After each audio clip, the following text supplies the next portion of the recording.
We know that Neagley is just outside the fence, with 2 New Age security guards headshot in her crosshairs. Let us extend Neagley the courtesy of believing the 2 guards she kills with rifle shots, and the one she drops with a pistol shot a moment later, are full partners in the murderous conspiracy to sell New Age's missile guidance chips to terrorists. Despite his tied wrists, Reacher uses head smashers, kicks, and most importantly, his all-American can-do attitude to take down 6 guys. Prior to Reacher finishing out these idiots by beating them with both wrists bound behind his back, Langston finds out that the only body that has been brought to the morgue since the hospital fight in the previous episode is Langston's goon's corpse. Which suggests that when Reacher told Langston that Neagley had also been killed at the hospital, he was lying to him. It seems logical that Langston would choose to gratify Reacher whenever the big man asks the whereabouts of Swan, if only to find out whether Swan, in his post-army existence as the number 2 security guy at New Age, purposefully betrayed his old squad mates. Reacher was the sole member of the special investigators who hesitated to believe Swan would do this, even after the proof of Swan's culpability became compelling enough to persuade everyone else. Reacher's trust is verified when Langston removes Swan's remnants from a desk drawer, a jar with a chopped fingertip and a dug-out eyeball soaking in formaldehyde. Langton has all that he needs to bypass the biometric measures he established and fake Swan's fingerprint, retinal scan, signature, on different damning papers long after Swan is dead. Ingenious. Also, disgusting. Langston then attempts to force Reacher's participation by shooting O'Donnell in the leg and then instructing one of his yeggs to pull the bullet out. Sir, there's little for forensics to find.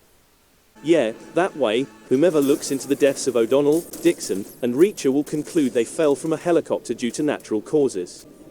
I believe Mr. Langston is beginning to feel the strain of attempting to keep a multinational arms-dealing conspiracy intact.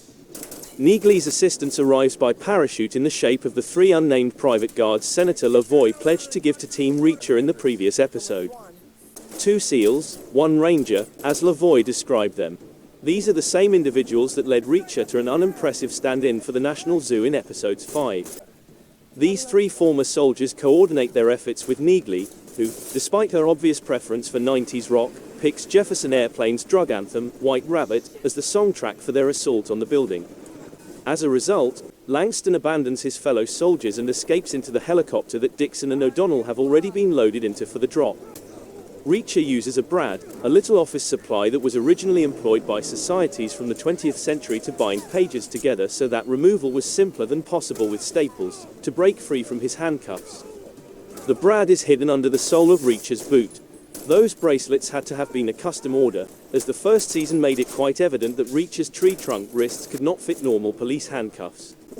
He heads for that helicopter, burnishing his already spectacular kill total before jumping up to grab one of the landing gear wheels as it lifts off. Reacher's financial constraints have mostly been seen in the overtly Canadian feel of a season that is purportedly set in New York, Denver, Washington, D.C., and other American locales.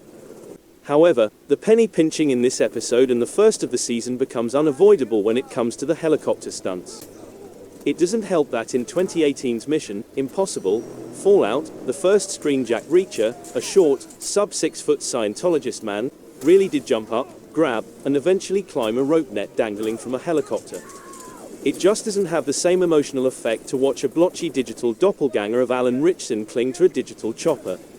Though the thug Langston sent along keeps beating Reacher's head, he does, dragging himself aboard and even managing to grasp the gurney with Dixon strapped to it with one arm once it rolls out the rear of the helicopter.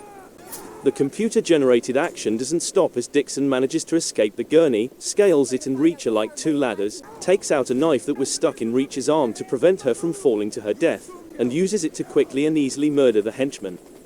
Reacher executes one of his tactics to eject Langston from the helicopter, just as he had vowed to do.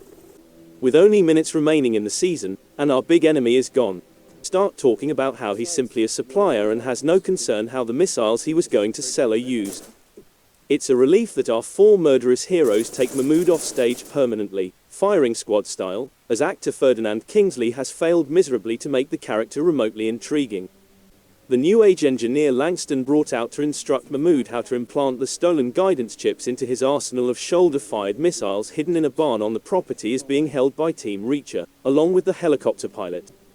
On order for Neagley, who is amassing an incredible, sociopathic murder total this episode, to prove that New Age's chips are effective, Reacher seems to believe their claims of innocence and permits them to depart on that chopper. The 3 former soldiers Lavoie brought along don't reveal their real colors until she blows up that helicopter as her allies share a beer can.